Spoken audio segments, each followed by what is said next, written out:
Non mi sento il flexman legale, ma ho fatto una battaglia per me e per gli utenti ai fini del rispetto della legalità. Una battaglia personale che è diventata una battaglia cui tutti possono usufruire. Da avvocato civilista Andrea Nalesso sa benissimo di aver scoperchiato un vaso di Pandora. È lui infatti l'uomo del momento nella duplice veste di multato e legale. È il 2020 quando Nalesso si trova in tangenziale a Treviso, direzione paese, all'altezza di Sant'Angelo, il flash. È stato accertato una velocità di 96,4 km orari, considerando la tolleranza di 5 km ho sforato di 1,4 km il limite di velocità ivi consentito. Proprio in quei giorni erano uscite già delle sentenze dei giudici di pace che riguardavano la regolarità e la mancata omologazione degli apparecchi, delle apparecchiature autovelox, e quindi ho approfondito la questione e ho ritenuto opportuno fare ricorso. Ricorso che fa leva quindi sulla differenza che intercorre tra autovelox autorizzato e autovelox omologato. Mentre una circolare ministeriale li considera termini equipollenti,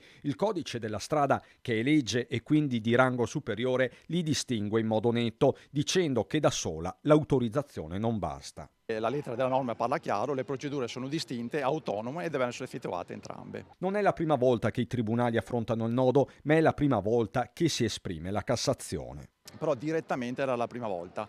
Questo devo dire non è merito mio, perché è il Comune che ha ritenuto di adire il Supremo Collegio per verificare effettivamente la regolarità dell'accertamento. Un boomerang sostanzialmente. Sostanzialmente un boomerang, sì. Io non volevo scatenare nessun tipo di terremoto, non volevo creare questo pandemonio, a dire il vero, e mi auguravo che nel frattempo le autorità agissero di conseguenza. Nalesso si rivolge anche a Mario Conte e più in generale a quei sindaci ora in imbarazzo. Mi dispiace di questa situazione, vorrei che si risolvesse senza danni per nessuno, né per le autorità locali né per gli automobilisti.